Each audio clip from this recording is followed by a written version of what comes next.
네, 안녕하세요. 저는 대구가톨릭대학교 김주은이라고 합니다. 제 소개 먼저 잠깐 드리자면 저는 유한양행 중앙연구소 제재연구팀과 생산화연구팀에서 약 13년간 근무를 했고 2018년부터 2021년 현재까지 대구가톨릭대학교 교수로 재직 중입니다. 그럼 본 사업에 대해서 잠깐 설명을 드리고 넘어가겠습니다. 본 사업은 식품의약품안전처의 재정 지원 아래 의약품 QBD 제도 도입 기반 구축의 일환으로 교육 사업에 참여하고 있는 대구가톨릭대학교 김주은이라고 합니다.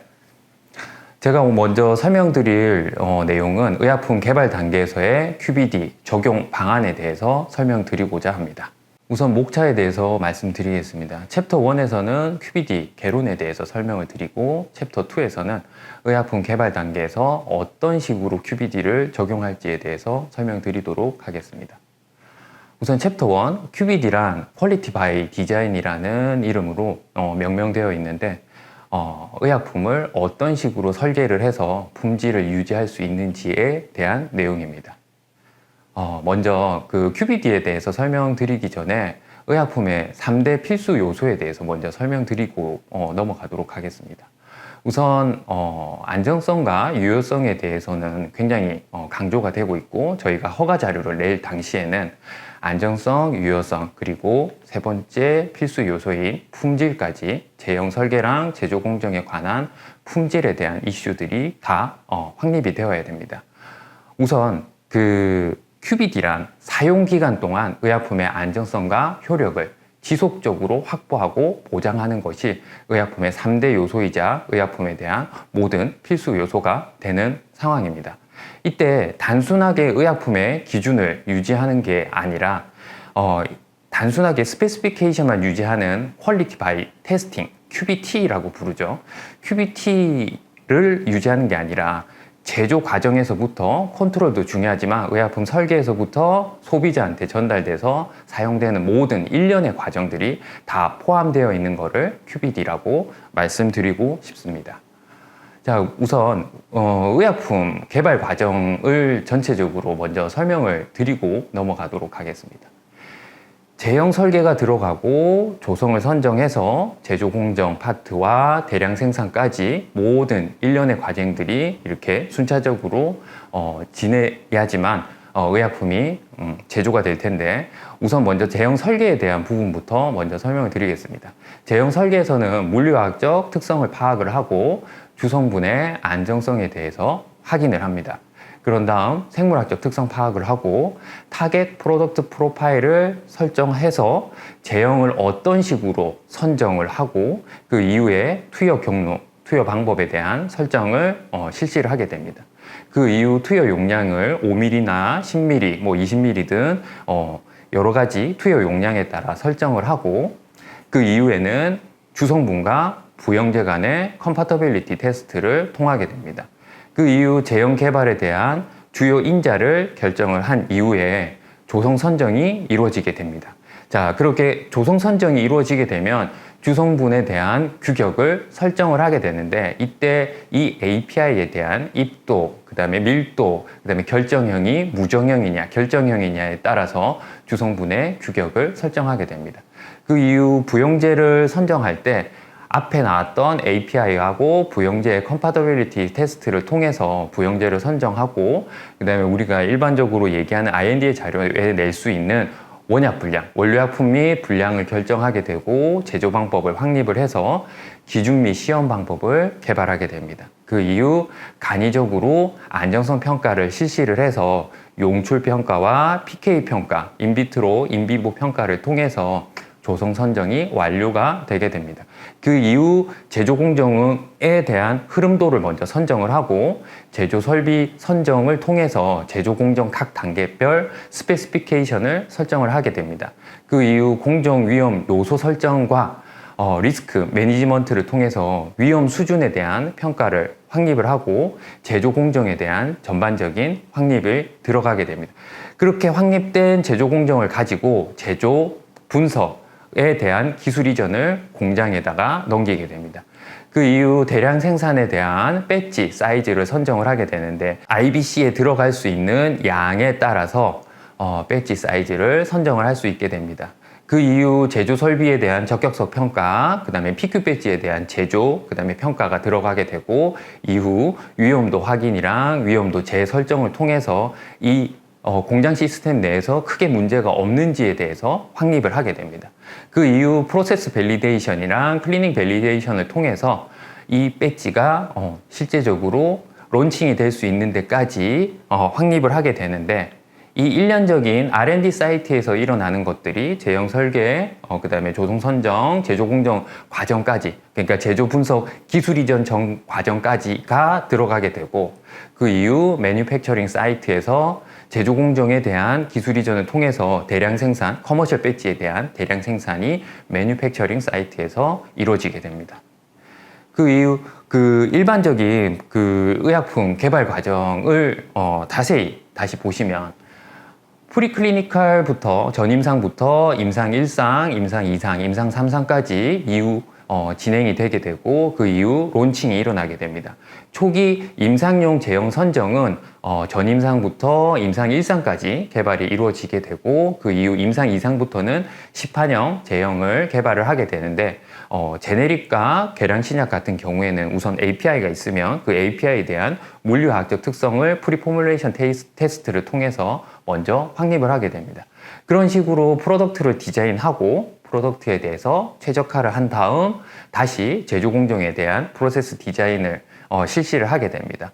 이런 식으로 프로세스 디자인을 실시를 한 이후에 다시 제조 공정에 대한 옵티마이제이션, 그러니까 최적화 과정을 거쳐서 임상 시험약, 임상 1상이나 생동약에 대한 스케일업 배지를 제조를 하게 됩니다. 이런 식으로 제조를 하게 되면 커머셜 배지로 스케일업을 하게 되고, 프로세스 밸리데이션을 통해서 NDA에 서미션을 해서 론칭이 가능하도록 이루어지는 전반적인 과정이 거쳐지는데, 우선 그러면 일반적으로 기존에 있던 제형 설계 방법이랑 QBD 방법이 어떤 식으로 다른지에 대해서 잠깐 설명을 하고 넘어가도록 하겠습니다. 일반적으로 우리가 지금까지 해왔던 방법들은 experimental 메소드를 쓰고 있습니다. 그러니까 실험에 기반한 경험적, 의약품 개발 전반에 대한 주로 경험적으로 이루어지고 있었으며, 그리고 실험을 할 때 한 번에 한 개의 변수에 대해서 연구 개발을 수행하고 있는 중입니다. 그렇지만 QBD, Quality by Design에서는 의약품의 주요 품질 특성에 대해서 체계적으로 이해를 하고, 그 다음에 제품과 공정 이해를 위해서 다별량 시험을 수행을 하고 있습니다. 이런 식으로 다별량 시험을 통해서 디자인 스페이스를 확립하고 이러한 PAT 장비까지 도입을 할 수 있는 정도의 미래 산업이 첨가가 되어 있습니다.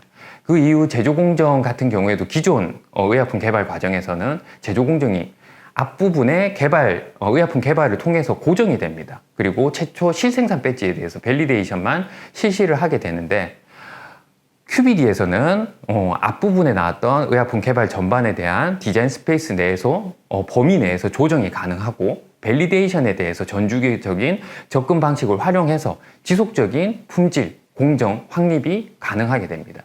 그래서 품질 관리 전략도 세울 수 있고, 통계적인 관리 방법을 적용을 해서 실제 지금까지 해왔던 최적화와 재현성에 중점을 뒀던 방식이 아니라 통계적인 공정관리 방법을 통해서 제조 공정을 확립을 할 수가 있습니다. 그 다음에 공정관리 부분을 다시 보자면, 주로 적합이냐 부적합에 대한 결정을 가지고 IPC 아니면 공정검사를 실시를 해왔습니다. 그 다음에 분석을 할 때도 오프라인으로 분석을 했었지만, QBD에서는 적절한 피드백과 포워딩을 받아서 공정 분석 기술 같은 여러 가지 도구들을 활용을 할 수가 있습니다. 그래서 허가 이후 지속적인 공정 개선을 통해서 공정 추적이나 경향 분석을 통해서 통계적인 공정 관리 방법이 적용이 될 수가 있습니다. 그 다음에 제품 규격도 마찬가지. 지금까지는 품질 관리 수단으로 배지 데이터에 기반을 해서 만들어졌지만, 현재 QBD에서는 전체적인 품질 관리 전략의 일부로서 목표 제품 성능을 미리 확립을 하고 관련된 데이터를 가지고 기준을 삼아서 디자인 스페이스 내에서 플렉서블하게 조절이 가능하게 됩니다. 그 다음에 관리 전략에서도 마찬가지, 최종 제품에 대해서, 완제 의약품에 대해서 의약품 품질 관리를 해왔지만, 지금은 위해 관리랑 충분한 이해를 통해서 의약품의 품질 확립이 가능하게 됩니다. 그다음에 라이프 사이클 매니지먼트라고 통하는 전주기 관리에서 지금까지는 반응적 조치를 통했지만 QBD에서는 예방적 조치를 통해서 지속적인 개선 촉진이 가능하게 됩니다. 자, 그렇다면 지금은 어떤 식으로 패러다임이 시프팅이 됐는지 다시 좀 설명을 드리자면, 기존은 재현성 위주였습니다. 재현성 위주였지만 현재 도입이 되고 있는 QBD 시스템에서는 환자에 대한 영향을 가장 중점을 두고 파악을 하고 있습니다. 그 목적은 다시 역사를 두고 다시 설명을 드릴 텐데, QBD가 왜 나왔냐면 품질에 대한 이슈들이 계속 발생을 했었습니다. 이게 반도체 산업이나 자동차 산업에서는 크게 많이 이슈가 돼서 계속 진행이 되어 왔었지만, 의약품 산업에서는 크게 이슈가 되지가 않았었습니다. 그렇지만 1985년 이미 조셉 주란이라는 분에 의해서 퀄리티 바이 디자인이라는 개념은 이미 적용이 되고 있었습니다. 그렇지만 이걸 적용하고 있지 않다가 2000년대 초반 아주 큰 이슈, 글로벌 빅파마에서 큰 이슈 같은 것들이 생기고 난 이후에 2002년부터 2004년까지 리스크 베이스드 어프로치란 개념으로 파이널 리포트가 나오게 됩니다. 그 이후 2005년, 2008년, 2009년까지 ICH Q9, Q10, 그 다음에 QA까지, 리비전 2까지 계속 ICH 가이드라인이 출시가 되고 있습니다. 그 이후 ICH Q11에서는 드럭 서브스턴스에 대한 내용들이 삽입이 되고, 지금 QBD, PAT 관련 규제 기관으로는 ICH, FDA, 그 다음에 PMDA, EMA, 웬만한 규제기관들이 다 포함이 되고요. 그 다음에 QBD, PAT를 도입한 다국적 제약사는 글로벌 빅파마는 전부 포함된다고 보시면 됩니다. 그렇다면 QBD란 정확하게 뭔가? 의약품의 품질 목표를 미리 설정을 해서 제품 및 공정에 대한 이해와 공정 관리를 통해 과학 및 품질 유해 관리에 근거한 체계적인 의약품 개발 방법에 대한 도입을 말합니다. 자, QBD에 관련된 정의와 가이드라인은 아까 설명드렸듯이 ICH Q8, Q9, Q10이 들어가고, 드럭 서브스턴스에 대한 거는 Q11에 들어가게 됩니다. 주로 이게 주성분과 부영제의 특징과 공정 파라미터 상의 다차원의 조합과 상호작용이라는 설계 공간, 그러니까 디자인 스페이스 내에서 개발을 통해서 이러한 통계적인 기법을 통해서 과학적 근거를 둔 접근 방식의 의약품 개발 방법이라고 생각을 해주시면 됩니다. 자, ICH 가이드라인은 아까 설명드렸듯이 Q8과 Q8 리비전 2, 그 다음에 Q9, Q10, Q11들이 있는데, 이걸 좀 더 디테일하게 보시면 우리가 ICH Q 다큐멘테이션이라고 있습니다. Q1은 스테빌리티에 대한 내용이고, Q2는 Analytical Validation에 대한 내용, Q3는 Impurity, Q4는 Pharmacopoeia, Q5는 품질에 대한 내용, Q6는 Specification, 그 다음에 우리가 일반적으로 공장 시스템에 대한 품질에 대한 얘기는 GMP입니다. 7에 나와 있고, 그 이후 출시되었던, 투고되었던 Q8과 Q9과 Q10은 QBD에 대한 내용이라고 보시면 됩니다. 오른쪽 그림에서 보시면 Q8은 제형에 대한 개발 내용입니다. 의약품 개발에 대한 디자인을 어떻게 가져갈 거냐, 그 다음에 그 의약품 디자인을 가지고 공정은 어떻게 하고 주성분은 어떤 식으로 쓰고 시설은 어떻게 가져갈 건지에 대한 내용을 기술 이전을 Q10 공장 시스템에다 다시 보내게 됩니다. 그러면 매뉴팩처링 사이트에서는 디스트리뷰션 해서 환자한테 넘어가는데, 이 전체 일련의 과정을 Q9에서 전체적으로 퀄리티 리스크 매니지먼트라고 해서 리스크 기반으로 잡아주게 됩니다. 이런 모든 일련의 과정들을 QBD라고 생각을 하시면 되고요. 자, 그렇다면 프로덕트 라이프 사이클에 대해서 좀 더 간략하게 이 ICH 가이드라인이 어디에 속하는지에 대해서 설명을 드리자면, 프로덕트 디자인과 프로세스 디자인, 그 다음에 스케일업과 트랜스퍼 기술 이전에 대한 내용을 통해서 커머셜 매뉴팩처링이 들어가게 되는데, ICH Q8과 Q8 리비전 같은 경우에는 프로덕트 디자인부터 스케일업까지 다 들어가게 되고, ICH Q9은 처음부터 끝까지 모든 내용을 다 포함하게 됩니다. 그 다음에 ICH Q10에서는 파마슈티컬 퀄리티 시스템인데 프로세스 디자인부터 공정부터 커머셜 매뉴팩처링까지 모두 들어가게 됩니다. 자, 글을 쓸 때 우리가 일반적으로 얘기하는 GLP, GCP, GMP, GDP라는 또 내용이 나오게 되는데 우리가 아까 제가 설명드렸던 의약품의 3대 요소 세이프티, 에피커시, 퀄리티에 대한 내용이 모두 포함이 되게 됩니다. Good Laboratory Practice에서는 세이프티에 대한 내용이 전반적으로 중점이 해서 들어가는 거고 Good Clinical Practice 같은 경우에는 에피커시에 대한 내용이 주를 이루게 됩니다. 그 다음에 GMP에서는 Good Manufacturing Practice는 퀄리티에 대한 내용이고 환자한테 수급이 되고 입수가 되는 Good Distribution Practice는 End of Cycle 이후에 일어나게 되게 됩니다. 자, 그렇다면 이 전반적인 프로세스에 대해서 의약품 개발 과정을 실시를 하게 되면 우선 QBD를 적용하기 전에는 프로세스에 대해서 정확하게 이해를 하지 못하게 됩니다. 그렇기 때문에 하늘색 파란 부분은 굉장히 줄어든 상태고 리스크에 대한 부분은 굉장히 커 있는 상태입니다. 모르기 때문에 정확하게 모르는 상태이기 때문에 리스크는 굉장히 크게 돼 있지만 Q8과 Q10을 적용하게 된다면 프로세스에 대한 언더스탠딩이 매우 커지게 되고 리스크는 이 정도는 확인할 수 있겠구나 하면서 리스크는 줄어들게 됩니다. 그 이후 Q9과 Q10을 조금 더 적용을 하게 되면 프로세스에 대한 언더스탠딩은 좀 더 커지게 되고 리스크는 굉장히 줄어들게 돼서 의약품 개발에 대한 품질 이슈를 해결할 수 있는 상태가 될 수가 있습니다. 그 다음을 보시면 용어에 대해서 나오는데 QBD에서는 우리가 일반적으로 이때까지 했던 용어랑은 조금 다른 방식으로 약어가 좀 많이 쓰이는 편입니다.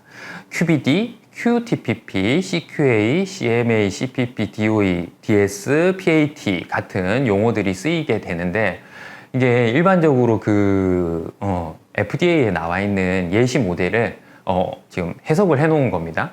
QBD 같은 경우 목표 설정을 통해서 과학과 품질 리스크를 기반으로 공정을 관리하고 체계적으로 개발을 하고 QTPP는 안정성, 유효성을 감안해서 원하는 품질을 보장하고 의약품의 예측적 품질 특성을 요약을 한다 라고 얘기를 했는데 이 모든 내용들을 이해하기가 너무 힘드실 것 같아서 뒷부분에 우리가 일반적으로 먹는 맥도날드의 프렌치 후라이로 설명을 드리도록 하겠습니다. 자, 맥도날드의 프렌치 후라이는 이미 1997년도에 QBD를 적용을 해서 만들었던 사례가 있습니다.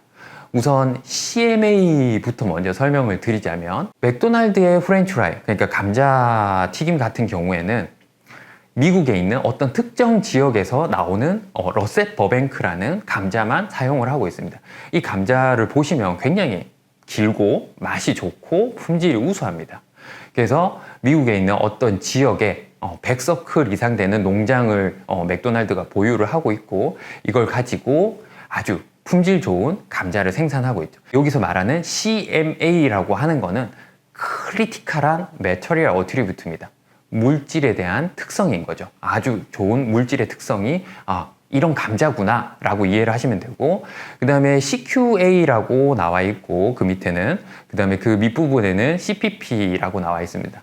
자, 요 밑에 보면 CPP부터 먼저 설명을 드리자면 CPP는 Critical Process Parameter라고 얘기를 할 수가 있고 크리티컬 프로세스 파라미터란 이 감자를 어떻게 만들 거냐 라는 내용이 들어가는데 우선 감자를 씻습니다. 맨 처음에 왼쪽부터 보시면 감자 껍질을 벗기고 와싱을 한 다음에 적어도 12시간 동안 전분을 식초물에다가 제거를 하게 됩니다. 그렇게 린싱을 한 다음에 약 카놀라 오일에 390도 정도 되는 뜨거운 기름에서 45도에서 60초 가량 프렌치 프라이를 프리프라잉을 하게 됩니다. 그 이후 즉석으로 바로 적어도 4시간 이상 얼려버립니다. 그 이후 전 세계 어느 각지로 다 뿔뿔이 이렇게 배송을 하게 되고 우리가 바로 먹기 직전 5분 전에 270도에서 375도 정도 되는 파이널 프라잉을 통해서 우리가 바로 직전에 정말 맛있게 먹을 수 있는 감자가 나오게 되는데 이 감자의 품질 특성이 바로 CQA입니다. Even Right Golden Blonde. 감자가 황금색을 띠고 있어야 되고, 그 다음에 바삭바삭한 바깥 외향을 지니고 있어야 되고, 내부는 굉장히 플러피하고 부드러워야 됩니다. 그 다음에 오랜 시간 동안 크리스피한 게 유지가 돼야 되는 이 네 가지의 CQA, 그러니까 크리티컬한 목표 품질 특성이 나타나게 되는데, 이거를 CQA라고 생각을 하시면 되고, 어떻게 만드는지에 대한 게 CPP, 그 다음에 감자가 물질인 감자가 CMA가 된다고 생각을 하시면 됩니다. 자, 그 다음은 퀄리티 바이 디자인이 어떤 식으로 생겼는지에 대해서 잠깐 아까 역사는 말씀드렸지만, 그 뒷부분에 우리가 일반적으로 보는 품질 관리학이나 품질 보증에 관한 책들이 있는데, 그 책들에 보면 이분들이 항상 나오게 됩니다. 슈하트 박사, 아니면 에드워드 데밍 박사님, 그 다음에 조셉 주란 박사님이 나오는데, 조셉 주란 박사님은 QBD에 대한 내용을 제창을 했는데, 이 모든 분들은 다 선후배 관계입니다. 모든 이 세 분들은 공통점이 하나 있습니다. 미국에 있는 벨 연구소 출신들이고, 그 당시에는 전화기의 품질이 굉장히 좋지 않았기 때문에 어떻게 하면 이 품질을 끌어올릴 수 있는지에 대한 연구를 많이 했었는데, 지금도 적용되고 있죠. 통계 관리도. 컨트롤 차트를 통해서 퀄리티 컨트롤을 하고 있고, 에드워드 데밍을 통해서 통계적 품질 관리 SQC에 대한 제창하신 분인데, 품질 향상을 통해서 실질 비용은 좀 더 낮아진다 해서 나와 있습니다. 그 다음에 조셉 주란 박사님을 통해서 파레토 법칙을 써서 품질 개선의 주요 방법론으로 현장에 적용되고 있는 상황을, 여기 지금 중간에 계시는 에드워드 데밍 같은 분 같은 경우에는 일본에서 노벨상 다음으로 유명한 상이 있습니다. 데밍상이라고. 왜 데밍상이 유명하게 되고 일본 사람들이 찬양하게 됐냐면, 일본이 2차 세계대전이 끝나고 거의 패망을 한 수준이었죠. 그때 메가더 장군이 에드워드 데밍의 손을 이끌고, 어차피 망했는데 미국에서는 너 이론을 받아주지 않으니 일본에 가서 한번 네 이론을 한번 설명을 해보고 한번 적용을 시켜봐 라고 얘기를 했었죠. 그래서 일본 기업들이 어차피 밑자의 본전이기 때문에 통계적 품질관리 시스템의 SQC를 적용하게 됩니다. 그때 나온 게 도요타의 간방 방식, 지도카, 저스트 인 타임, 그 다음에 업무 표준화 방식을 통해서 다품종 대량 생산이 가능하도록 만들어줬죠. 그래서 1970년도에는 일본이 미국을 앞지르게 됐던 상황도 있었습니다. 그 이후 조셉 주란은 모든 그 품질 관리 시스템에 대해서 파레토 법칙을 적용을 하는데, 결과의 80%는 대체적으로 20%의 원인으로부터 나온다는 내용을 가지고 설명을 하게 됐었던 거죠. 자, 그러면 우선 그 QBD에 대해서는 아까 말씀을 드렸고, 의약품의 3대 요소에 대해서도 말씀을 드렸습니다. 그러면 QBD의 3대 요소에 대해서 먼저 설명을 드리고 잠깐 넘어갈게요. QBD의 3대 요소는 프로덕트를 제대로 이해를 하고 프로세스에 대해서 이해를 하면 프로세스를 컨트롤할 수 있다 라는 내용이 들어가게 됩니다. 우선 제일 오른쪽에 보시면 환자한테 발열이나 부작용이 발생을 했습니다. 그렇다면 왜 이 발열이나 부작용이 생겼지? 라고 생각을 해보면 프로덕트에 있는, 의약품에 있는 함량이나 순도에서 문제가 발생을 했어요. 그러면 프로덕트에 대해서 제대로 이해를 한다면 함량이랑 순도를 가져갈 수 있겠구나, 제대로 된 함량이랑 순도를 가져갈 수 있겠구나 라는 걸 알게 되고, 그렇다면 함량이랑 순도가 왜 떨어졌지? 라는 걸 다시 거꾸로 넘어가 보면 프로세스에 대해서 제대로 이해를 못했구나, 공정이나 온도 변수에서 뭔가 문제가 생겼던 거예요. 그래서 그 프로세스에 대해서 제대로 이해를 하면 프로세스를 컨트롤할 수 있고, 그 컨트롤한 걸 가지고 제대로 된 의약품을 제조를 하니 함량과 순도는 일정하게 유지가 가능하게끔 나오게 됩니다.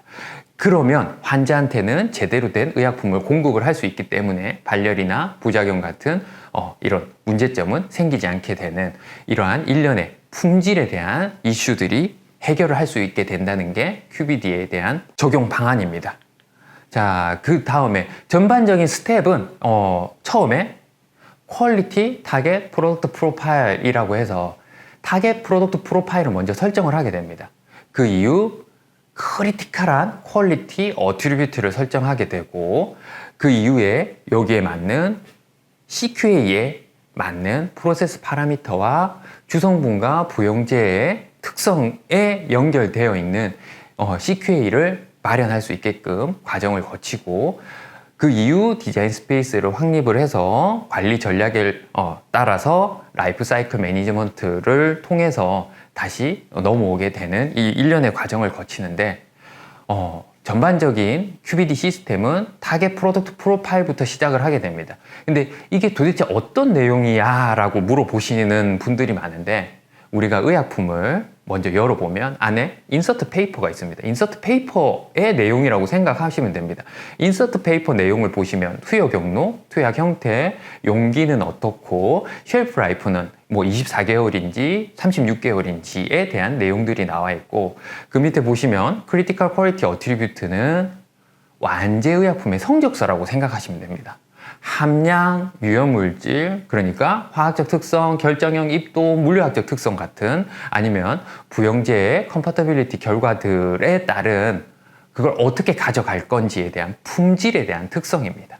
그 이후 밑에 보시면 이걸 어떻게 가져갈 거냐, 품질을 어떻게 확립할 거냐는 CPP와 CMA에 따라서 결정이 되는데, 이때 나오는 게 리스크 어세스먼트라고 보시면 됩니다.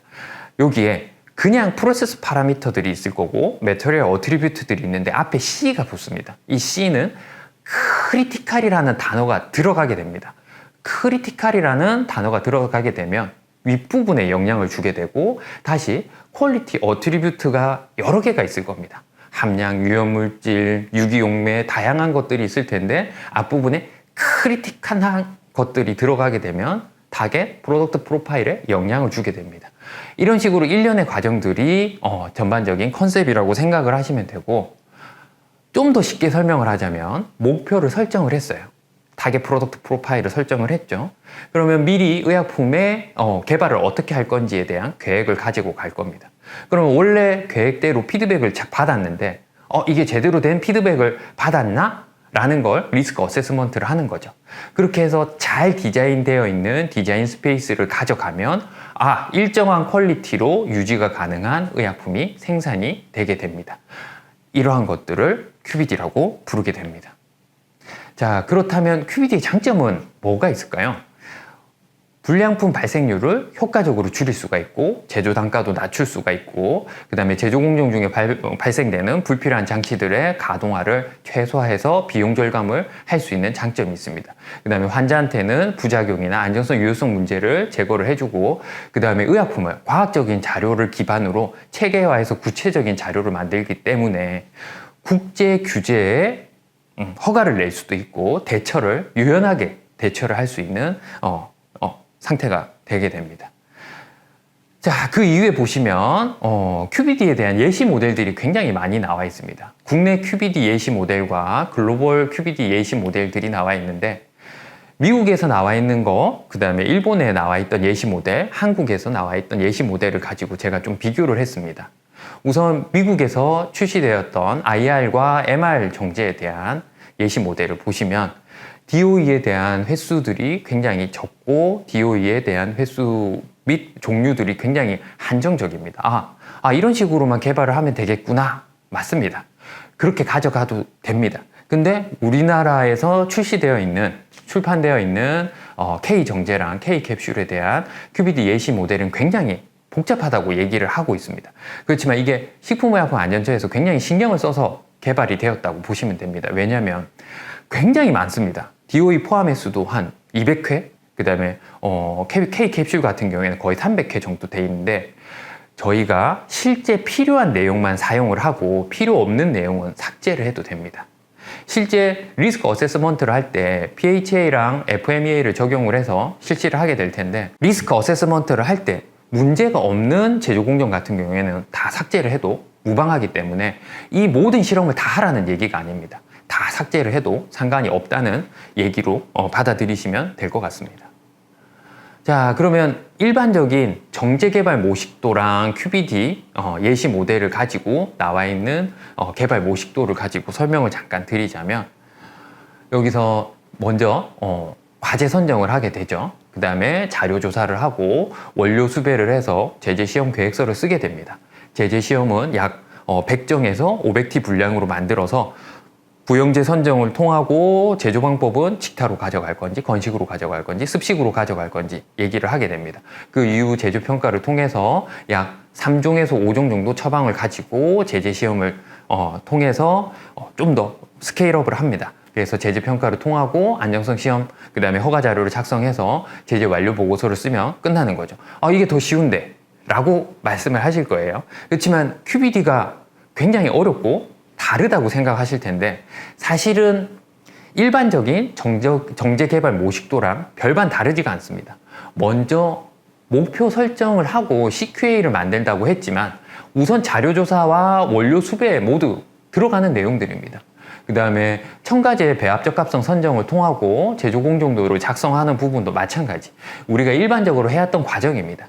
단 밑부분에 리스크 어세스먼트라고 해서 위험성 평가가 들어가는데 그 위험성 평가에 대해서 좀 디테일하게 적용만 시켜주고 우선 위에도 평가만 좀 더 삽입이 된다면 의약품 개발하는데 좀 더 품질이 우수한 의약품을 제조를 할 수 있는 상태가 될 수 있는 거라 QBD 예시 모델과 일반적인 정제 개발 모식도는 크게 다르지 않다고 설명을 드릴 수가 있습니다. 네, 챕터 2에서는 의약품 개발 단계에서 어떤 식으로 QBD를 적용하는지에 대해서 설명을 드리겠습니다. 앞에 개론에서는 일반 제조 공정의 모식도랑 QBD가 크게 별반 다르지 않는다고 했는데 어떤 식으로 약간의 차이는 있습니다. 약간의 차이는 있는데 어떤 식으로 가져갈지에 대해서 적용 방안에 대해서 설명드리도록 하겠습니다. 우선 목차를 보시면 QTPP를 어떤 식으로 확립을 할지, 그 다음에 CQA에 대해서 어떤 식으로 결정을 할지, 세 번째는 CQA에 영향을 주는 CMA랑 CPP에 대한 퀄리티 리스크 어세스먼트가 어떤 식으로 나오는지, 그걸 기반으로 DOE랑 실험 설계법이랑 설계 공간인 디자인 스페이스가 어떤 식으로 나오는지, 그 다음 PAT에 대한 설명을 드리고 관리 전략과 라이프 사이클 매니지먼트에 대해서 설명을 드리도록 하겠습니다. 우선 예시로 의약품 설계 기반 제형 설계를 하기 위해서 타블렛 제제에 대해서 먼저 설명을 드리겠습니다. 우리가 일반적으로 하는 습식 과립을 적용하고 건조 공정과 후혼합 할때 그 다음에 다정을 하는 데까지의 공정을 적용을 해서 제가 설명을 드리도록 하겠습니다.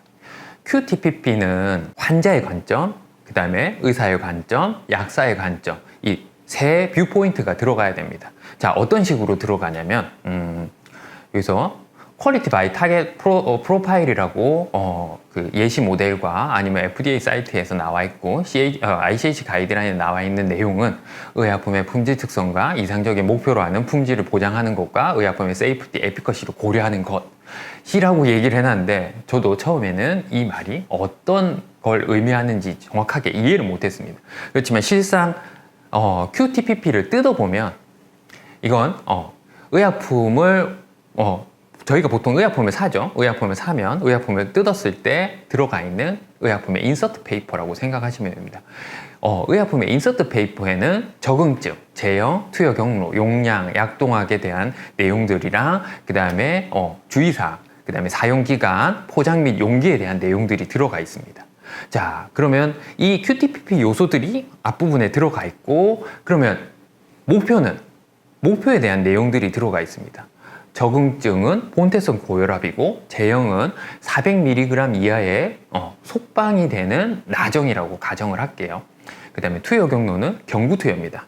포로주로 투여하는 경구투여고 용량은 1일 1회 100mg 이상의 주성분이 들어가 있다고 가정을 하고 그랬을 때 QTPP에 그러니까 퀄리티 타겟 프로덕트 프로파일에서는 위험성에 대한 얘기들이 들어가고 이 위험성이 왜 위험한지에 대한 타당성, 저스티피케이션이 들어가게 됩니다. 자, 여기서 먼저 투여 경로를 잠깐 볼게요. 투여 경로. 경구투여는 투여 경로의 타당성 부분을 먼저 보시면 경구투여는 약물 투약 용이성과 순응도가 굉장히 높은 투여 경로 중 하나이고 경구투여를 해야 되는 정제인데 이걸 다른 데다 쓰지는 않겠죠. 그렇기 때문에 위험성은 없다고 판단을 해주시면 될 겁니다. 여러분들이 제약 기업에 다니시는 분들도 작성을 할 때 크게 리스크가 없을 것 같아 라면 위험성이 없다고 작성을 해주시면 되고요. 만약 약동학 같은 부분 같은 경우에는 제가 만약에 제네릭 의약품이나 계량신약 의약품을 개발을 한다고 가정을 할게요. 그러면 타당성에서 보시면 생물학적 동등성, 안정성, 유효성에 굉장히 큰 영향을 끼치죠. 그 다음에 임상에, 환자에 여러 가지 영향을 끼치게 됩니다. 이럴 경우에는 대조약과 AUC CMAX가 동일해야지만 가능하게 되겠죠. 이걸 지키지 않는다는 건 굉장히 위험성을 가지고 갈 수도 있기 때문에 저는 이걸 위험성이 있다고 판단을 해서 붉은색으로 표기를 했습니다. 이러한 일련의 과정들이 QTPP라고 생각을 하시면 되고요. 그 이외에 CQA에 대해서 어떤 식으로 결정을 할 건지에 대한 내용이 나오는데, CQA는 목표로 하는 의약품의 품질을 보장하기 위해서 물리적, 화학적, 생물학적, 미생물학적 특성이 적절한 제한 범위 또는 분포 내에 있어야 한다는데, 이건 역시 이해하기 힘듭니다. 그렇지만 이걸 퀄리티, 세이프티, 에피커시에 대한 모든 내용들이 들어가 있는 걸 가정을 하고 CQA를 결정을 하라고 합니다. 정확하게 얘기를 하자면 CQA라는 건 완제의약품에 대한 완제의약품 성적서라고 생각하시면 됩니다. 우리가 일반적으로 대한민국 약전에 보면 기시법들이 막 나와 있죠. 기준 및 시험 방법 그런 거라고 생각을 하시면 됩니다. 기시법에 나와 있는 내용들의 품질에 대한 특성인 거죠. 의약품의 품질 특성, 퀄리티 어트리뷰트가 뭐가 있지? 크리티컬한 거와 크리티컬하지 않은 거를 저는 색깔을 표기해서 구분을 해놨습니다. 자, 안정성, 유효성, 품질에 대한 의약품의 3대 요소가 들어가야 되고, 그 다음에 CQA냐 아니냐에 대한 내용이 들어가야 됩니다. 그 다음에 이 CQA를 결정하기 위해서는 타당성이 들어가야 되는데, 이 타당성은 제가 색깔로 표기를 했습니다. 자, 우선 확인 시험부터 먼저 볼게요. 우리가 기시법에 보면 확인 시험, 함량, 유효물질, 수분, 잔류용매, 미생물 한도, 용출 시험까지 다 나와 있게 되죠. 자, 그렇지만 오른쪽에 보시면 일반적인 저희는 그 범위만 정해줬습니다. 기시법에서는 적합이냐, 부적합이냐. 그렇지만 QBD에서는 정확하게 크리티컬하냐, 크리티컬하지 않는 부분에 대해서 좀 설명을 좀 해줘야 됩니다. 자, 우선 확인 시험부터 볼게요. 확인 시험은 안정성, 효능이 굉장히 중요한 요소지만 CQA에서 품질 관리 시스템에서 효과적으로 제어가 될 수 있죠. 왜냐하면 함량이나 유효물질 아니면 제재균일성 시험, 함량균일성 시험 모든 것들이 확인이 되기 때문입니다. 주성분만 확인이 되면 되는데 얘는 크리티컬한 퀄리티 어트리뷰트가 아니라고 생각을 하셔도 됩니다. 왜냐하면 제형 개발이나 공정 개발에서 논의되지 않아도 범위가 없기 때문에 충분히 받아들일 수 있는 정도의 CQA가 되는 겁니다. 그래서 QA가 되는 거고, 그렇지만 유효물질, 안정성, 유효성에 영향을 끼칠 수 있는 유효물질을 보시면 먼저 목표가 있어요. 주성분의 미확인 분해물이 0.2%, 토탈 임퓨리티가 똑같이 0.2%라고 가정을 할게요. 그렇다면 이거 같은 경우에는 제재 연구랑 공정 변수, 안정성 시험 하죠. 안정성 시험에서 분해 산물이 안정성, 유효성에 영향을 끼칠 수가 있을 겁니다. 그렇기 때문에 유효물질은 제품이나 프로세스 개발 과정 동안 평가가 돼야 되는 아주 크리티컬한 퀄리티 어트리뷰트라고 할 수 있기 때문에 저는 함량, 함균, 수분, 유효물질, 그 다음에 용출까지는 크리티컬한 어트리뷰트로 설정을 했습니다. 자, 그렇다면 제형별 주요 CQA를 잠깐 보시면 정제나 경질 캡슐 같은 경우에는 아까도 설명드렸듯이 용출 붕해, 경도 마손도, 그 다음에 함량, 유효물질, 제재균일성, 수분 함량, 미생물 같은 것들이 들어갈 수 있습니다. 그렇지만 오랄 리퀴드 같은 경구용 액체 같은 경우에는 pH도 들어갈 거고 방부제 함량, 항산화제 함량, 그 다음에 에탄올 함량 같은 것들이 들어가게 됩니다. 그 다음에 페란터럴 드럭인 주사제 같은 경우에는 무균, 엔도톡신 같은 것들이 추가로 들어가게 됩니다. 대부분의 제형에는 성상, 확인, 순도, 분순물에 대한 유해물질에 대한 경우가 공통적으로 들어가지만 나머지 CQA는 각 제형에 따라서 다른 경향을 보여주는 상태가 됩니다. 우리가 일반적으로 제품 표준서나 제조지시 및 기록서에 보면 나와 있는, 아니면 기시법에 나와 있는 내용이라고 생각을 하시면 됩니다. 자, 다음은 CQA에 영향을 주는 CMA와 CPP에 대해서 리스크 어세스먼트를 어떤 식으로 가져가야 되는지에 대한 내용이 나오는데, 자, CMA도 마찬가지입니다. ICH 가이드라인과 FDA 사이트에서 나와 있는 내용은 CMA를 주성분과 부용제의 물리학적 특성 아니면 반제품 또는 완제의약품에 CQA에 영향을 주는 물질이다. 그 다음에 CPP는 중간체 또는 완제의약품에 CQA에 영향을 주는 공정 변수를 가지고 있는데 이 공정을 목표로 하는 품질의 의약품 생산을 보장을 해야 된다라고 얘기를 하고 있지만 이 또한 어떤 내용인지 잘 모릅니다. 그렇지만 이걸 아주 간단하게 왼쪽부터 순차적으로 먼저 말씀을 드리자면 리스크 아이덴티피케이션을 하게 됩니다. 이 일련적인 과정, 리스크 어세스먼트에 대한 일련적인 과정은 먼저 확인을 하죠. 아이덴티피케이션을 하고 그 다음에 리스크 어널리시스를 해서 그 다음에 이벨루에이션을 해서 어세스먼트를 하는 총 4가지 과정을 거치게 되는데 우선 리스크에 대해서 확인을 먼저 할 때 이시카와 다이어그램이나 그 프로세스 매핑이나 다양한 방법들이 있습니다. 저는 프로세스 매핑을 먼저 썼어요. 어떤 식으로 하냐면 아까도 설명드렸듯이 우리가 일반적인 의약품 개발 과정이 제조 공정 과정이 들어간다고 가정을 할게요. 사과, 혼합, 과립, 건조, 정립, 후원합, 활택, 타정까지 일련의 과정들이 맵을 먼저 해볼게요. 먼저 Material Attribute의 인풋 값을 넣을게요. 그 다음에 프로세스 파라미터는 제조 공정에 대한 얘기고 그러면 이 공정을 따라서 어떤 아웃풋이 나올 수가 있는지에 대해서 다 적어주는 거예요. 자, Material Attribute, 주성분 아니면 부용제에 대해서 주성분의 파티클 사이즈 디스트리뷰션이 어떻게 되는지 그 다음에 부용제의 파티클 사이즈 어트리뷰션과 흐름성은 어떻게 되는지 BDTD CI를 측정하겠죠. 그 다음에 부용제의 락간 편차가 생길 거고 그랬을 때 제조 공정을 할 때 우리가 사과를 할 때 스크린 사이즈를 홀 타입을 들고 갈 건지 아니면 스크린 사이즈를 그레이팅 타입을 들고 갈 건지 아니면 밀링 속도를 어느 정도로 할 건지에 따라서 분체의 입자 분포도는 달라지겠죠. 그리고 분체의 흐름성 역시 BDTD CI를 측정해 보면 아웃풋 값이 달라질 겁니다. 자, 이 아웃풋 값이 다시 밑으로 내려올게요. 똑같이 내려옵니다.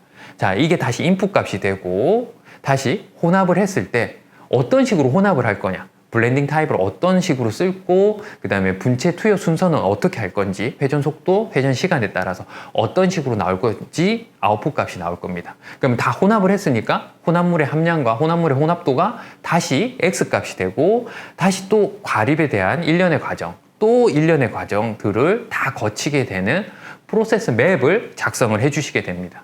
자, 그런 다음에 리스크를 이제 분석을 해야죠.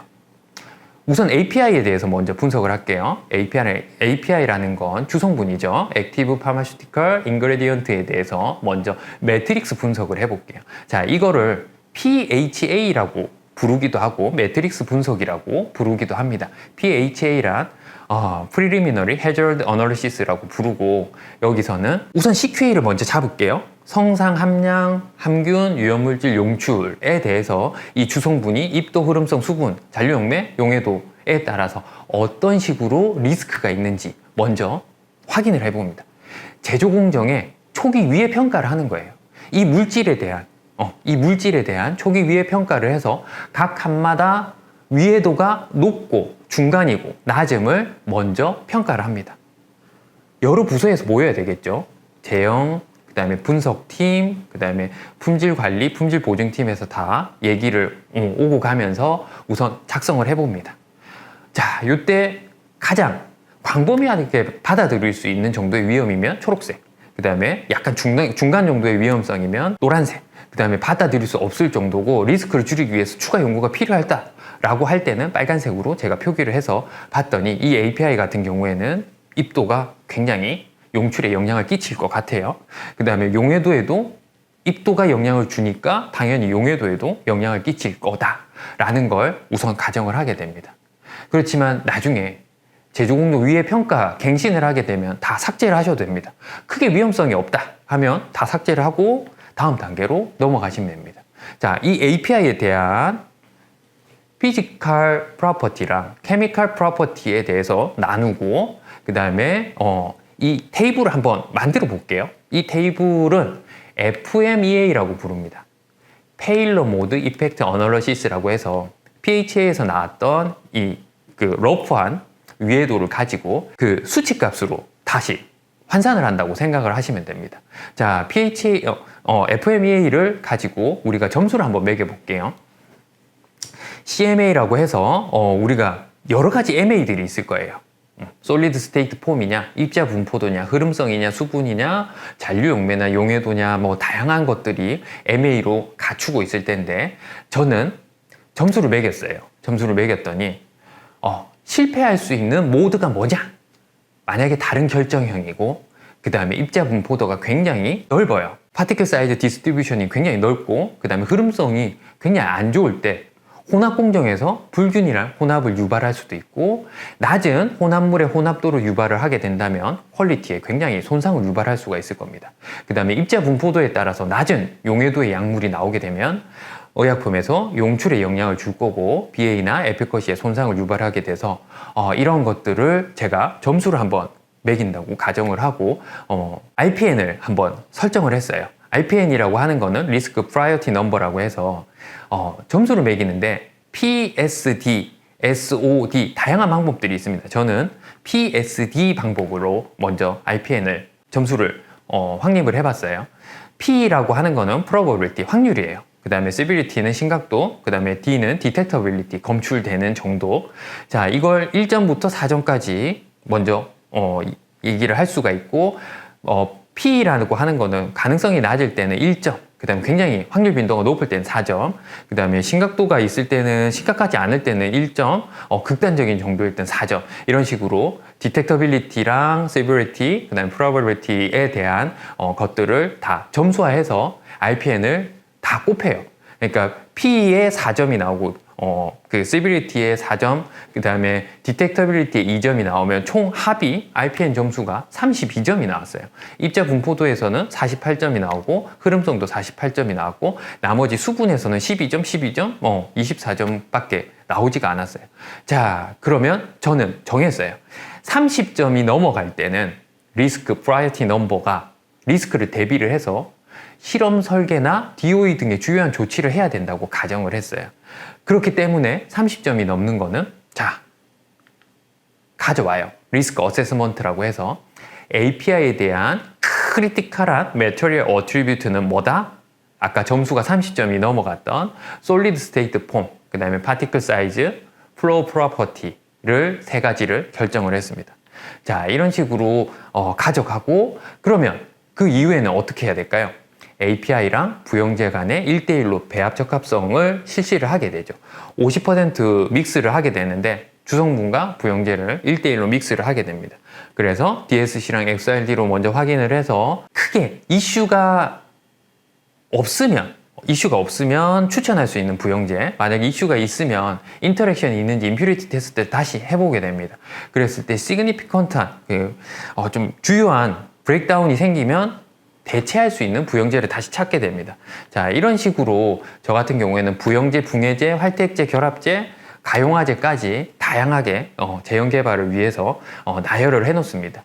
이 중에서 성상, 융점, 그 다음에 순도시험 결정형을 가지고 가장 적합한 부영제를 찾아내게 됩니다.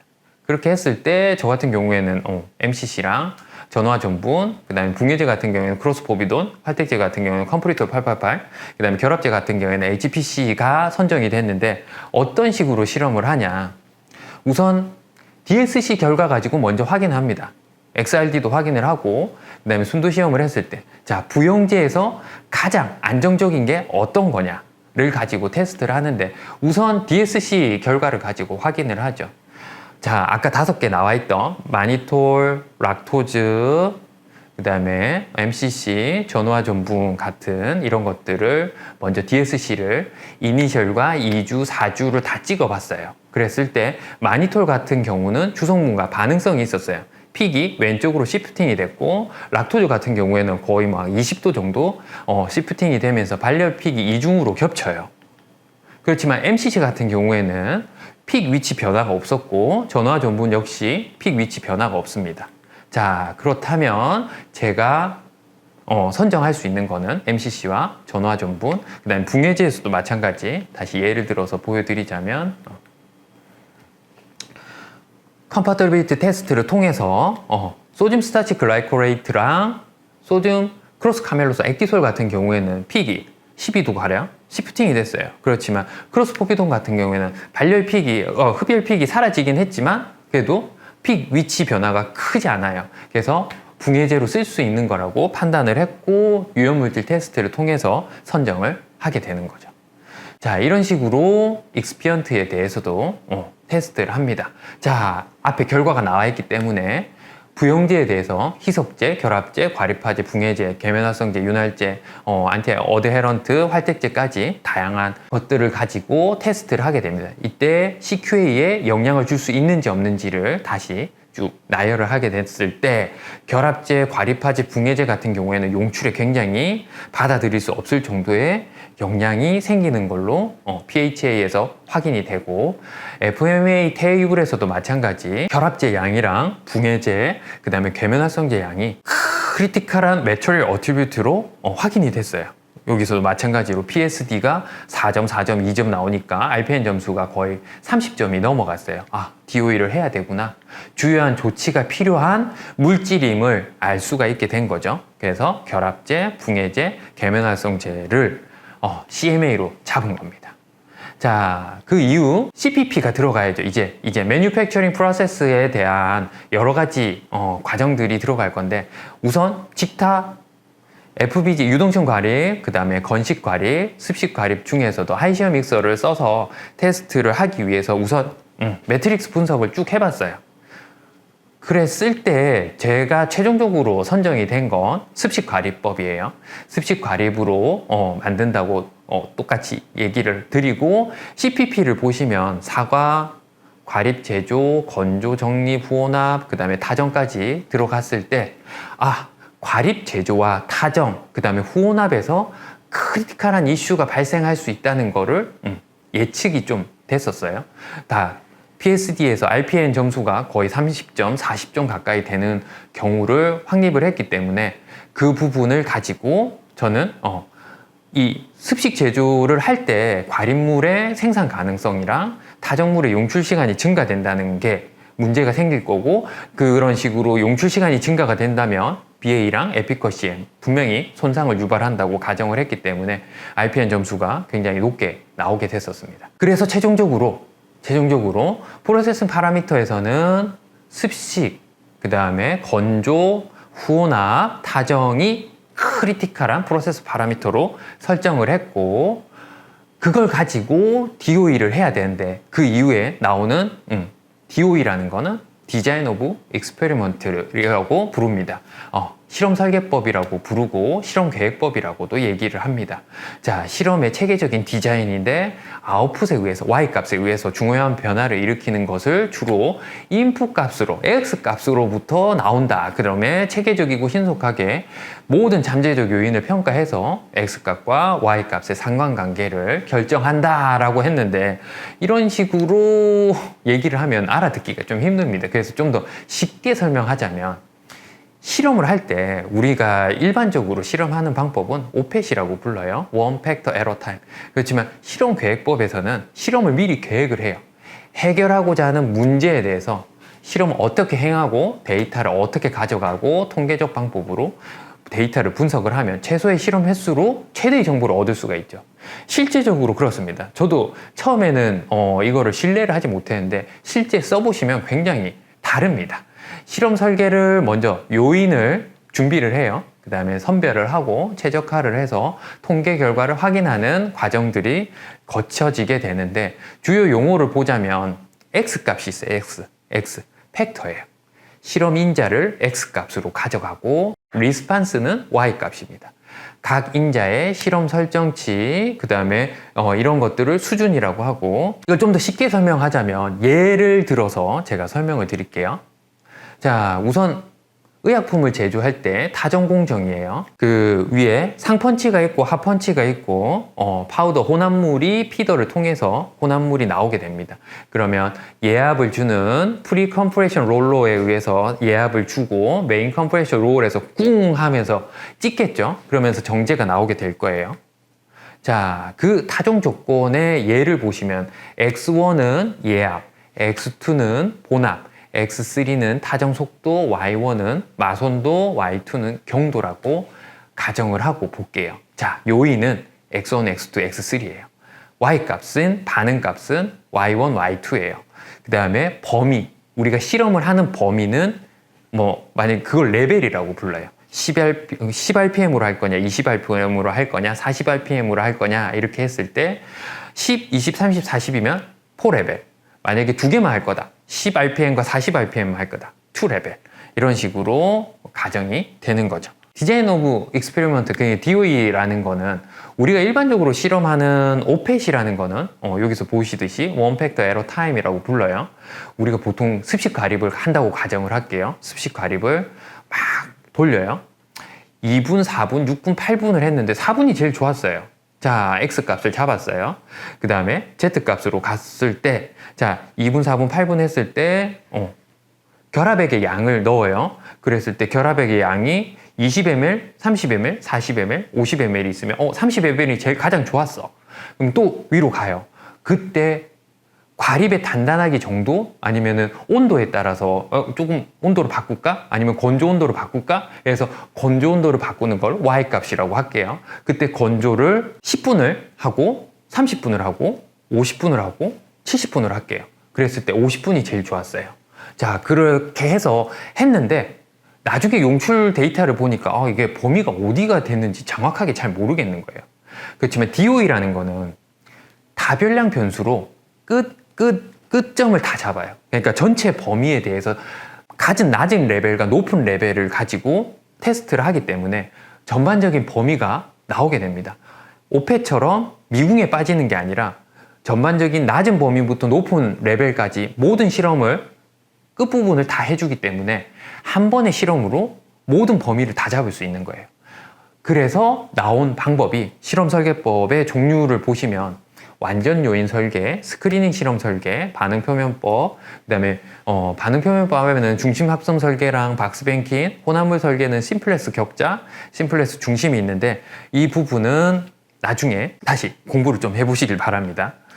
자, 우선 실험 설계법의 로드맵을 잠깐 볼게요. QTPP부터 CQA를 하고 CMA와 CPP에 영향을 주는 리스크 어세스먼트를 통해서 DOE를 하게 됩니다. 자, RPN을 통해서 나오는 DOE를 하게 되는데 이때 순서는 스크리닝 실험을 먼저 하고 그 다음에 최적화 시험을 하게 되는데 이수준 완전 요인 실험 같은 경우에는 팩터가 3개 이내, 그 다음에 이수준 부분 요인 같은 경우에는 실험 숫자가 너무 많기 때문에 4번에서 6번 사이를 하게 되고 플라켓 범함 같은 경우에는 요인이 너무 많을 때 7개 이상일 때 7개에서 32개까지 한꺼번에 할 때를 쓰는데 보통 API하고 부영제 간의 컴파터빌리티 테스트를 할 때 브라켓 범안을 쓰시면 굉장히 좋을 거예요.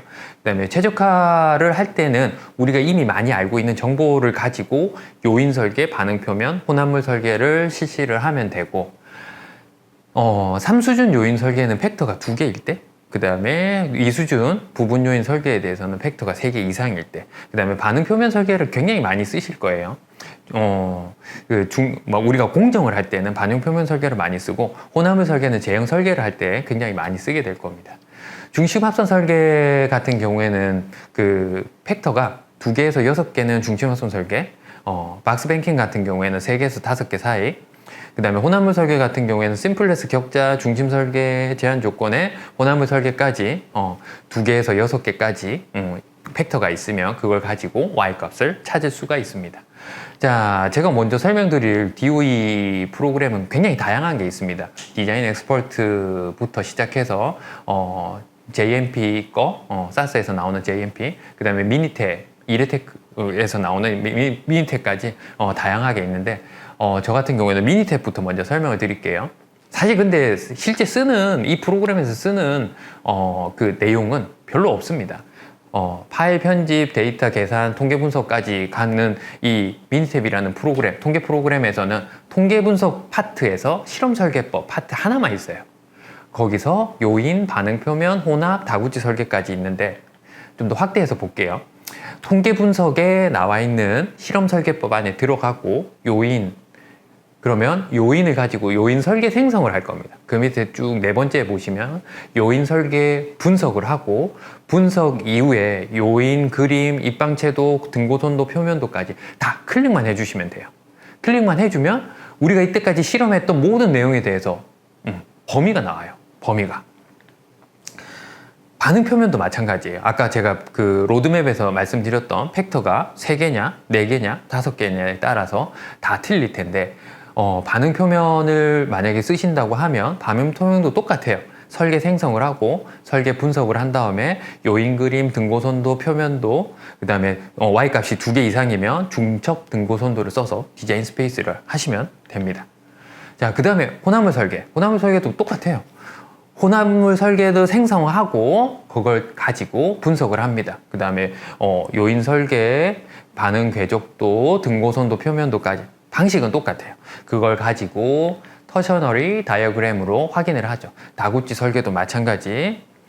그렇게 해서 디자인 스페이스를 받아야 되는데, 디자인 스페이스의 범위를 정할 때는 CMA와 CPP의 멀티 디멘셔널 컨비네이션과 인터랙션을 통해서 그 품질을 보증한다 했는데, 여기서 좀 더 간단하게 제가 설명을 드리자면 범위라고 생각하시면 돼요. DOE에서 나온 범위라고 생각하시면 돼요.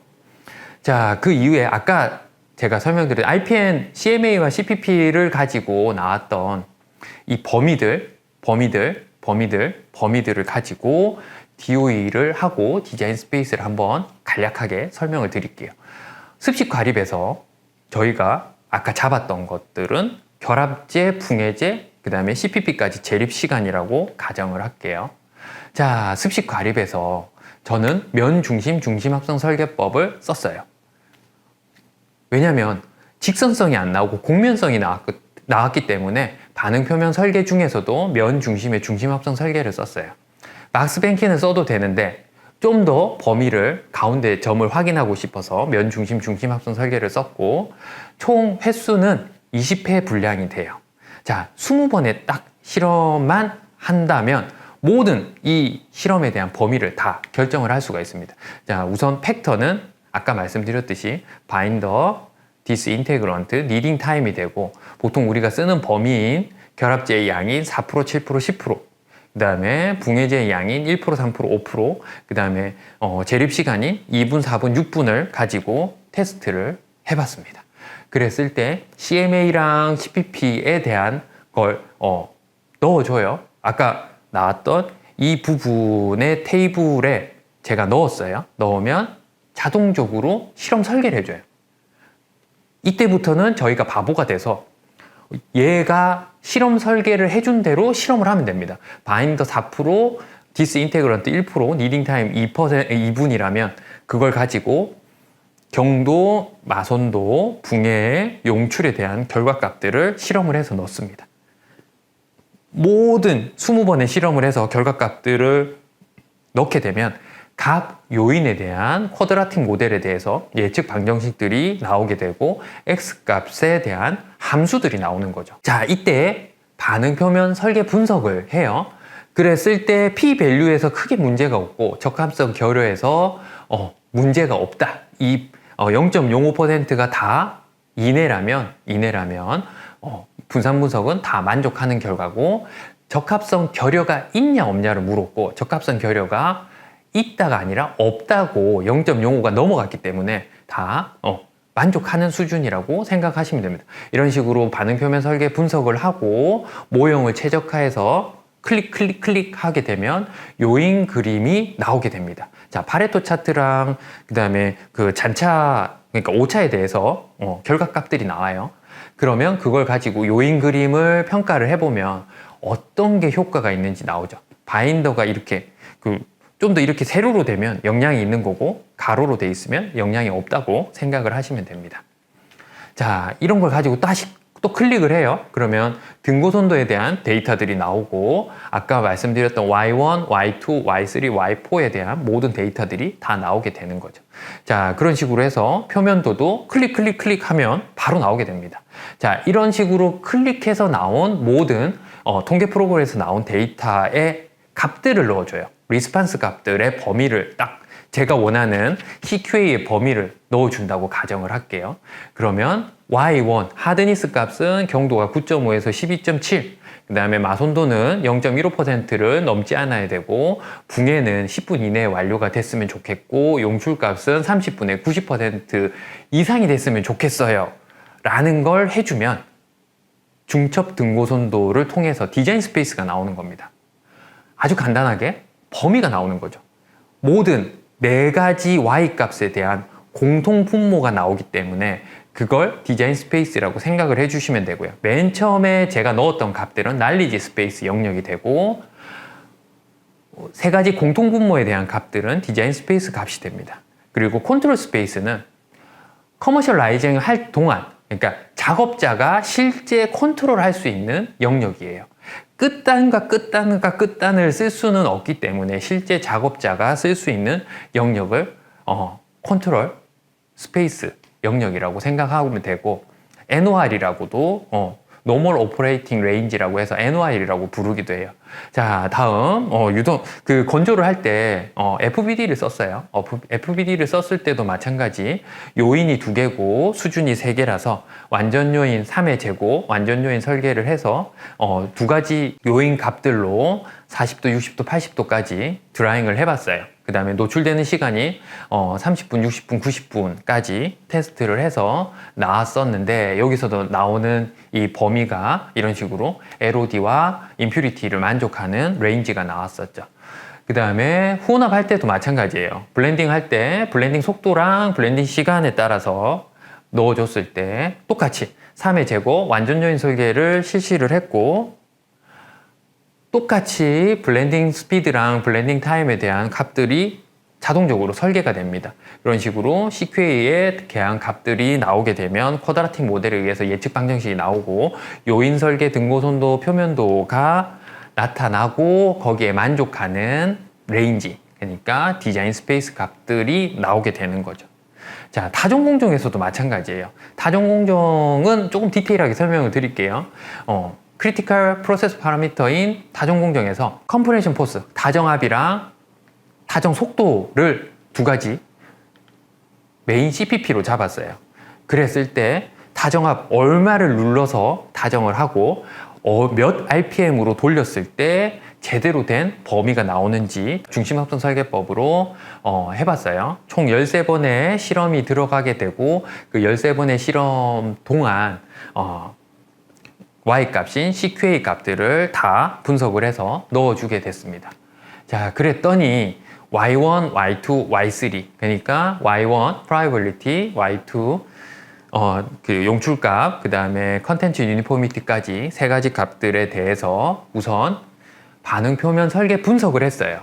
크게 P 밸류가 맞는지를 확인을 했고, 만약에 문제가 있는 값들은 삭제를 해줬어요. 삭제를 해주고 적합성에 결여가 있냐 없냐 오차에 대한 그 분석을 해서 모형을 최적화를 했죠. 모형을 최적화를 한 다음에 요인 그림, 등고선도, 표면도를 다 클릭을 하게 되면 범위, 그 다음에 어떤 게 영향을 끼치는지, Y 값에 어떤 게 영향을 끼치는지에 대한 X 값이 나오게 되는 거죠. 그걸 가지고 모든 등고선도를 나열을 해놓고 거기에 만족하는 디자인 스페이스 값을 제가 범위를 입력했어요. Y1 프라이빌리티는 0.2% 이내에 들어오고 용출값도 30분일 때 90%를 넘어야 되고, 그 다음에 컨텐츠 유니포미티 함량균일성도 5% 이내인 값을 잡아주세요 라고 했더니 제가 원하는 레인지가 나왔죠. 자, 이런 식으로 1년의 과정을 거쳐서 제형 개발을 하게 됩니다. 그런 이후에 스케일업, 파일럿 스케일로 가죠. 우리가 보통 임상일상이나 생동약을 만들면 10만 티 분량을 생산을 하셔야 될 거예요. 그걸 하기 위해서 제형 개발에서 나왔던 디자인 스페이스 범위랑 실제적으로 습식 과립이랑 그 타정 공정에서 나왔던 코릴레이션 값, R스퀘어 값이 0.7%, 0.7, 약 70% 이상이면 만족한다고 보시면 됩니다. 이런 식으로 파일럿 스케일에서 만들고 그걸 가지고 디자인 스페이스를 했더니 똑같은 방법을 썼어요. 똑같은 방법을 썼더니 이 안에 범위가 파일럿 단계에서 10만 티 분량으로 생산했을 때 크게 문제가 없는 걸로 확인이 됐고, 그걸 가지고 디졸루션 프로파일인 4대 용출을 했어요. pH 1.2, 4.0, 6.8 물에서 텔미사탄과 암노디핀에 대한 이 층정에 대해서 테스트를 하고, 그 다음에 PK 생동 테스트를 했을 때 동등 수준이 나오게 됐었죠. 자, 이런 1년의 과정을 거치고 그 다음에 PAT를 적용하셔도 되는데 보통 일반적인 제약회사에 계시는 분들은 이거 너무 비싸서 안 돼. QBD는 너무 비용적인 측면에서 많이 들어 라고 생각하시는데, QBD는 PAT나 DOE가 아니에요. 다 삭제를 하셔도 상관없습니다. 앞부분에는 리스크 어세스먼트를 어떻게 가져가느냐를 가지고 작성을 다큐멘테이션을 하셔도 큰 무리는 없고, 제가 지금 PAT를 설명드리는 이유는 그냥 소개예요. 소개라고 생각하시면 되고, NIR이 주로 많이 미래에는 많이 쓰일 거라고 예측이 돼서 거기에 쓰일 수 있는 기기들로 구성을 해서 설명을 드리도록 하겠습니다. 우선 아까 사과, 혼합, 건조, 밀링, 그 다음에 혼합, 타정까지 가는 일련의 과정들은 이런 식으로 될 거예요. FBRM이나 NIR 아니면 PSD나 NIR 같은 것들이 쓰이는데, 거의 다 온라인 타입의 NIR이 많이 쓰일 거라고 예상이 됩니다. 이거는 그냥 소개 드린 건데, 그 FBRM이라고 습식 과립의 그 측정할 수 있는 과립의 크기나 이런 것들이 웨팅 상태에서도 측정할 수 있는 기기가 있어요. 포커스드 빔 리플렉턴스 메저먼트라고 해서 FBRM이라는 것들이 있고, 그 다음에 PVM이라고 파티클 뷰 마이크로스코프인데 현미경이에요. 현미경인데 파티클을 바로 측정할 수 있는 장비들이 있어요. 습식인 상태 아니면 젖어 있는 웨팅이 돼 있는 상태에서도 바로바로 측정이 되기 때문에 언제 스탑을 할 수 있는지 확인이 가능하죠. 이것도 마찬가지예요. 플루이드 베드 드라이 FBD를 쓸 때 이런 식으로 FT-NIR을 삽입을 해놓고 측정이 가능하다면 어떤 식으로 측정이 가능한지 바로바로 확인이 되는 거죠. 자, 이것도 그 밀링을 하기 위해서 밀링 타입이 들어가 있는데, 여기 보시면 파티클 사이저예요. 파티클 사이저. 실시간으로 그 과립이 만들어진 것들이 떨어지면 그걸 정확하게, 입자 사이즈가 작으면 그 회절이 이런 식으로 갈 거고, 입자 사이즈가 크다면 회절이 크겠죠, 반경이. 그렇지만 입자 사이즈가 작다면 회절 반경이 작기 때문에 받는 디텍터가 끝부분에 있으면 아주 적은 레인지로 받겠죠. 자, 그 다음에 빔 블렌더나 아니면은 그 습식 과립에 많이 쓸 수 있는 NIR에 대해서 잠깐 설명드릴게요. 랩 스케일, 파일럿 스케일, 그 다음에 배치 사이즈, 배치 스케일까지 다양한 것들이 적용을 시킬 수가 있는데, 보통 이런 식으로 그 IBC에 이렇게 설치를 할 수가 있어요. NIR을 이용을 해서 혼합 공정을 확인을 할 수가 있는데, 혼합 공정은 어떤 식으로 확인하냐면, 혼합을 할 때 초기예요. 그럴 때는 그 혼합이 되어 있지 않기 때문에 큰 입자와 작은 입자가 굉장히 스펙트럼 변화가 심할 겁니다. 그 다음에 혼합 중기가 되면 스펙트럼 변화가 어느 정도 적어질 거예요. 그리고 혼합이 다 완료가 된다면 스펙트럼 변화가 거의 없어서 그 레인지, 변화가 없는 논 베리에이션 레인지가 가겠죠. 자, 우리가 그 IBC 혼합을 할 때 5분, 10분, 15분 주먹구구식으로 하죠. 그렇지만 이렇게 확립이 되어 있는 방법으로 제조 공정을 한다면 시간 소모를 굉장히 줄일 수 있고 비용 절감도 가능하리라고 생각이 됩니다. 자, NIR을 적용할 수 있는 거는 유롱충 건조기랑 혼합기, 액체 이송관, 배양기, 분말 이송관, 액체 다양한 곳에 사용이 가능해요. 그 다음에 타정이나 경도를 따라서 우리가 컴프레션 머신에 연결해서 지금도 쓰고 있죠. 일반적인 공장에 오토메이팅 타블레팅 머신을 쓰고 있는데, 이거는 다품종 소량 생산을 하는 중소제약사에서는 잘 안 쓰고 있고, 대기업 제약사나 중견기업 이상에서 많이 쓰고 있는 걸로 알고 있습니다.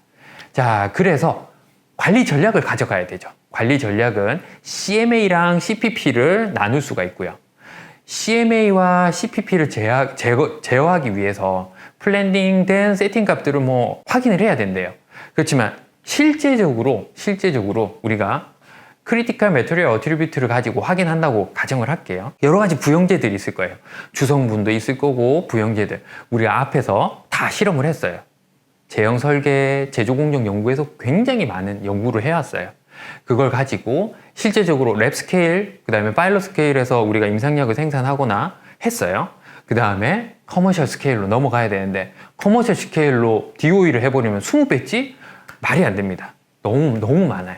근데 우리는 실제 이걸 가지고 어떤 식으로 하냐면, PV3 배지를 만들죠. PV3 배지를 가지고 배지 두 배지 간의 레인지를 확인하는 방법이 있어요. 그렇다면 많은 숫자의 실험을 하지 않아도 충분히 허가 자료를 만들 수가 있고 다큐멘테이션을 할 수가 있겠죠. 마찬가지로 CPP도 마찬가지입니다.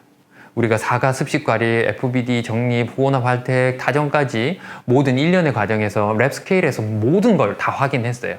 그 다음에 파일럿 스케일에서 아주 적은 양을 확인하고 커머셜까지 갈 거예요. 커머셜까지 간다면 배치 투 배치로 우리가 과립의 일정한 흐름성을 가지고 있다, 아니면 혼합도와 용출을 가지고 있는 걸 확인을 할 수가 있죠. 이러한 것들이 관리 전략이고, 관리 전략을 다큐멘테이션을 할 때는 우리가 일반적으로 쓰는 식약처에서 나왔던 JMO QBD 적용 모델에 보면 특성 변수에 대해서 우선 요인에 대해서 다 나열을 해요. 그 다음에 배치 설정 값들을 이때 어떻게 되는지, 그 다음에 설정 범위는 레인지로 디자인 스페이스로 잡히겠죠.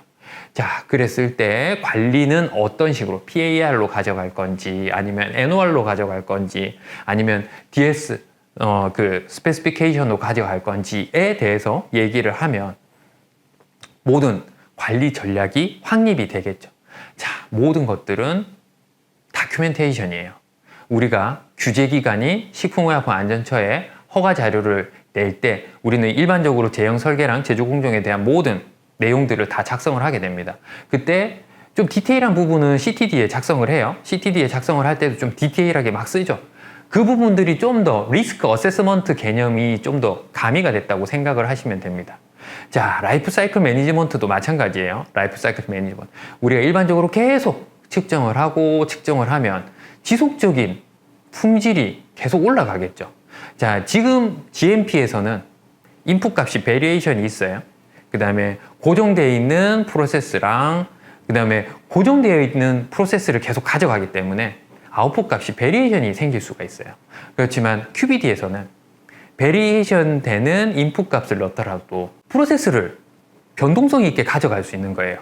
그래서 지속적인 컨시스턴트한 아웃풋 값을 가져갈 수 있기 때문에 제대로 된 드럭 프로덕트가 만들어지겠죠. 자, 부록으로 제가 설명드리는 QBD 베이스드 모델은 미국, 일본, 그 다음에 유럽까지 다양한 QBD 예시 모델들이 나와 있지만 제약업에 계시는, 제약회사에 계시는 모든 분들이 식품의약품 안전처에서 나오는 각 제형별 예시 모델들이 굉장히 많기 때문에 그 부분들을 예시 모델을 좀 많이 참조를 해주셨으면 합니다. 그리고 지금 QBD 베이스드 그 제품들은 갈수록 지금 많아지고 있는 추세이기 때문에 향후 그 해외 허가나 아니면은 CTD 작성할 때는 되도록이면 QBD에 맞춰서 작성을 해주셨으면 좋겠습니다. 자, 결론적으로 우리는 이때까지 그 R&D 사이트랑 매뉴팩처링 사이트가 이원화되어 있었어요. 그렇지만 융합을 해서 일원화되어 있는 것들로 좀 가져갔으면 하는 바람이 있습니다. 지금도 마찬가지지만 제형을 개발하는 제재팀, 분석팀, 그 다음에 품질 보증, 품질 관리팀이 지금 다 분리가 돼 있어요. 사실 같이 모여서 다큐멘테이션을 작성하고 CTD를 마련해서 규제기관인 식품의약품 안전처에 제출을 한다면 굉장히 파급 효과도 크고 괜찮은 의약품 자료가 나올 거라고 예상을 하고 있습니다. 참고 문헌은 제가 썼던 논문이랑 그 다음에 그 발표했던 자료들 그리고 논문이나 리뷰 페이퍼들이 있고, 그 다음에 FDA 사이트에 나왔던 예시 모델, 그 다음에 식품의약품 안전처에서 발간되었던 예시 모델, 그 다음에 ICH 가이드라인을 참조를 해서 본 자료를 만들었기 때문에 레퍼런스를 보고 참조를 하시기를 바랍니다. 네, 이상 제 발표는 여기까지 드리고 감사 인사드립니다.